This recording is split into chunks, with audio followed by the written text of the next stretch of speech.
ଛୁଆମାନଙ୍କୁ ଘରକୁ ଛାଡ଼ିବାରେ ବିଳମ୍ବ ହେବାରୁ ଆକ୍ରମଣ ହୋଇଥିବା ସୂଚନା। ଖବର ଅନୁଯାୟୀ ବୌଦ୍ଧ ସଦର ବ୍ଲକ ବିଜାପଦ ଗ୍ରାମର ଅଙ୍ଗନବାଡ଼ି କର୍ମୀ କଲ୍ୟାଣୀ ଥାଟି ଓ ହେଲ୍ପର ସୁମିତ୍ରା ମହାକୁଡ଼ଙ୍କୁ ଆକ୍ରମଣ କରିଛନ୍ତି ଗ୍ରାମର ଧୀରେନ ସେଠୀଙ୍କ ପରିବାର। ଆହତ ହୋଇଥିବା ଅଙ୍ଗନବାଡ଼ି କର୍ମୀଙ୍କୁ ବୌଦ୍ଧ ମେଡ଼ିକାଲରେ ଭର୍ତ୍ତି କରାଯାଇଛି। ଅଭିଯୋଗ ଅନୁଯାୟୀ ଗ୍ରାମର ଧୀରେନ ସେଠୀର ଝିଅ ଏବଂ ପୁଅ ଅଙ୍ଗନବାଡ଼ି କେନ୍ଦ୍ରରେ ପଢ଼ୁଥିବା ବେଳେ ଅଙ୍ଗନବାଡ଼ି କେନ୍ଦ୍ରରୁ ପ୍ରତ୍ୟେକ ଦିନ ଉଭୟ ଶିଶୁ ଦିନ 12ଟାରେ ଘରକୁ ଯାଉଥିଲେ।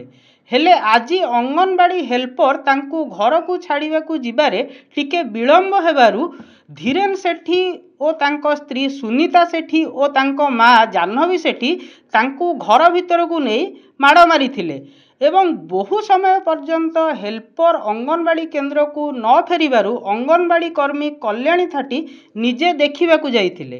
ହେଲେ ସେଠାରେ ତାଙ୍କୁ ମାଡ଼ ମାରୁଥିବା ଦେଖି ତାଙ୍କୁ ବିରୋଧ କରିବାରୁ ସେମାନେ ମଧ୍ୟ ତାଙ୍କୁ ଆକ୍ରମଣ କରିଥିଲେ। ତେବେ ଉଭୟଙ୍କର ମୁହଁରେ ଗଭୀର ଆଘାତ ଲାଗିଥିବା ବେଳେ ଦେହରେ ମଧ୍ୟ ଆଘାତ ଲାଗିଛି। ଏ ଘଟଣା ନେଇ ବୌଦ୍ଧ ଆଦର୍ଶ ଥାନାରେ ସେ ଅଭିଯୋଗ କରିଛନ୍ତି। Bureau news NTV।